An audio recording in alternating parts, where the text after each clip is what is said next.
Hello friends. So today we are going to discuss a simple problem of recursion. Okay, this is again based on arrays. And what is the problem? So the problem is we are given an array and we need to find out if a number is present in this array or not. Okay, so we are given an array. So my array has some numbers. Say these numbers are 2, 8, -5, 7, -9. Alright, and I have to find some number x, so that x can be, say, 7. Alright, so we have to do this. So we all know that we can simply do it using iterative process wherein we'll simply scan the array from starting till end, but we want to do it recursively.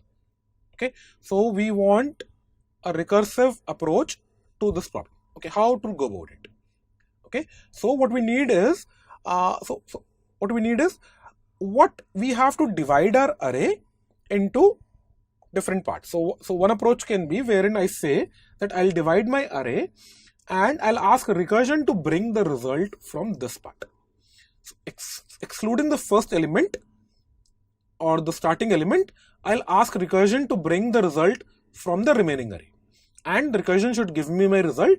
So if the number is found, I can easily say that number is present. If the number is not found, I can check if the number is present on the first index, and I can return true and false accordingly. Another approach could be, I would again divide this in the similar manner, but what I'll do is I'll do my part first. So first I'll check if this number is present. If this number is present, I can simply say yes, this number is present and return true. If it is not present, then I need to call recursion and I need to check if this number is present forward or not. Okay, so is this number contained or is this number present in the remaining array? Okay, so so I have multiple approaches to do it. I can divide my array at wherever point I want, and I can either check, I can do my job first. So what I can do is I'll check if the number x is present at the first index. If it is present, I can return true. If it is not present, I simply need to check if it is present in the remaining part. Okay, this would be one simple approach to solve a problem. What we need to understand is we can also divide this array in some other manner.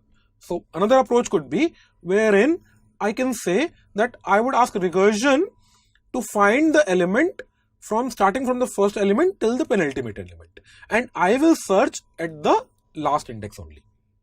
Okay, again we can use either approach. Either we can do our job first or we can call recursion to do its job first. Okay, so maybe recursion would so maybe what I can do is I can find the index or whether the element is present first at the last index, and then if it is present, I can simply return true. If it is not present, I can call recursion. Again, if I'm asking recursion to do the job first, I can simply call recursion on the n-1 elements. If it is representing true, I simply can return true. If it is returning false, if the number is not present, then I can check if the number is present in the last index, and accordingly I can return my result. Third approach can be again to divide this array into two halves. Okay, the first half and the second half, I can call recursion on either half.